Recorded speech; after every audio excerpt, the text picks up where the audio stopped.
Hari ini saya mendampingi Bapak Presiden Joko Widodo dalam melakukan pertemuan dengan beberapa CEO ternama di China. Kita juga hari ini melakukan penandatanganan MOU dan sekaligus perjanjian kerjasama dalam rangka membangun ekosistem hilirisasi di Rembang, kawasan Batam, yang menelan investasi kurang lebih sekitar 11,7 billion US dollar.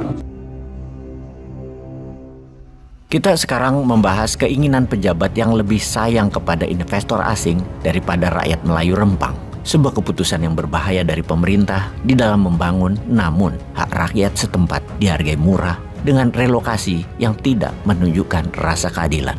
Berstrategilah yang baik, wahai pemerintah. Kita bantu solusinya. Jangan main kasar dengan rakyat sendiri. Kita ke latar belakang sejarah dan letak geografi. Pulau Rempang adalah pulau kecil yang terletak di sebelah utara Pulau Batam. Pulau ini memiliki luas sekitar 2.600 hektar dan dihuni oleh 7.500-an jiwa. Mayoritas penduduk Pulau Rempang adalah orang Melayu. Konflik tanah di Pulau Rempang, Batam, Kepulauan Riau berkaitan dengan rencana penggusuran 16 desa setempat yang notabene telah dilengkapi dengan semua fasilitas umum seperti puskesmas, masjid, jalan raya, pelabuhan, angkutan umum, lapangan sepak bola, bola basket, voli, jaringan listrik, dan telepon, termasuk 10 unit SD, 3 unit SMP, dan 1 unit SMA. Warga desa-desa tersebut akan dipindahkan ke tempat baru yang terletak di Pulau Galang, sekitar 10 km dari Pulau Rempang. Tempat tinggal baru tersebut akan dibangun oleh pemerintah Indonesia, di mana warga akan memiliki lahan untuk bertani,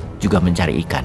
Namun luas lahan tersebut diperkirakan lebih kecil dari lahan yang mereka miliki di Pulau Rempang. Selain itu, warga juga akan kesulitan untuk menyesuaikan diri dengan kehidupan baru mereka di Pulau Galang. Pulau Galang adalah pulau kecil yang belum memiliki infrastruktur yang memadai. Mata pencarian utama warga desa tersebut adalah pertanian, perkebunan, dan perikanan. Sebagian warga juga bekerja sebagai pedagang dan buruh bangunan.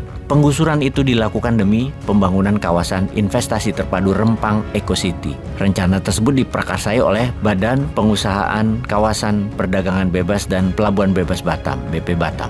Warga Pulau Rempang menolak rencana penggusuran tersebut karena mereka merasa bahwa tanah mereka adalah milik mereka secara turun-temurun dan mereka memiliki hak untuk tinggal di tanah tersebut. Mereka juga khawatir bahwa penggusuran tersebut akan membuat mereka kehilangan mata pencaharian dan tempat tinggal. Untuk diketahui, Pulau Rempang mulai dihuni jauh sebelum Republik Indonesia ini berdiri, yaitu sekitar abad ke-16. Ketika itu Rempang masih menjadi wilayah kekuasaan Sultan Johor. BP Batam mengklaim bahwa tanah di Pulau Rempang adalah milik negara dan bahwa mereka memiliki hak untuk menggunakannya untuk kepentingan pembangunan. Konflik tanah di Pulau Rempang semakin meruncing pada bulan Agustus 2023 kemarin ketika warga memblokade jembatan yang menghubungkan Pulau Rempang dengan Pulau Batam. Aksi ini dilakukan sebagai bentuk protes terhadap rencana penggusuran mereka. Usaha yang akan dibangun di Pulau Rempang adalah kawasan investasi terpadu Rempang Eco City oleh sebuah perusahaan PT Makmur Elok Graha dengan nilai investasi yang dijanjikan adalah 381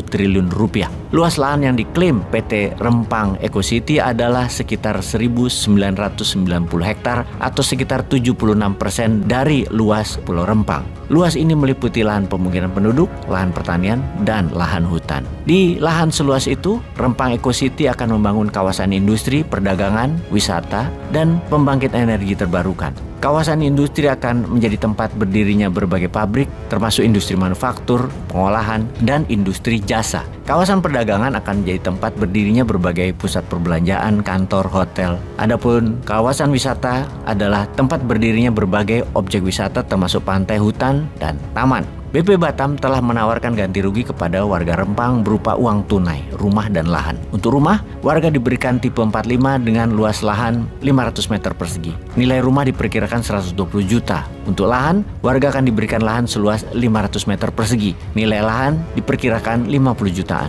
Selain itu, warga juga diberikan uang tunai sebesar 50 juta per keluarga. Bila di total, setiap keluarga diperkirakan akan menerima 220 juta rupiah per keluarga. Untuk sekitar 2.000-an keluarga, ganti rugi PT Rempang Eco City adalah sekitar 440 miliar. Namun, warga Rempang menolak ganti rugi tersebut. Mereka menuntut hampir 1 triliun alias hampir 2 kali lipat dari permohonan tersebut. Dengan melihat gambaran di atas, kita pasti terkejut betapa kecilnya kompensasi yang diberikan dibagikan kepada ribuan orang yang terdampak. Apa artinya 1 triliun untuk berinvestasi bernilai 381 triliun? Bayarlah 1 triliun itu, murah kok. Nilainya bagi investor dan bagi pejabat pemerintah yang digaji rakyat itu murah. Kemudian, perselisihan ganti rugi di atas belum lagi mencakup resiko ancaman kehilangan mata pencarian. Di lokasi baru Pulau Galang, belum tentu tanahnya cocok untuk bercocok tanam.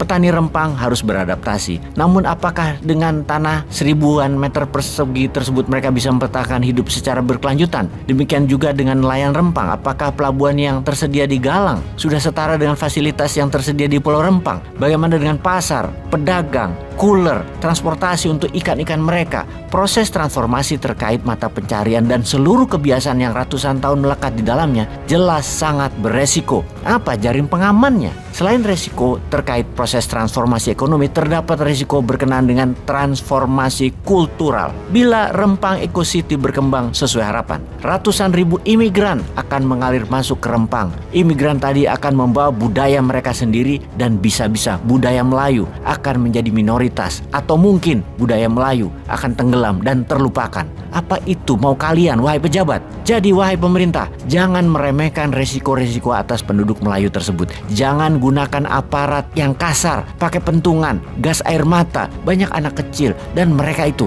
rakyat sendiri, bukan musuh, bukan penjahat. Pakai cara elegan dan manusiawi lah. Peace.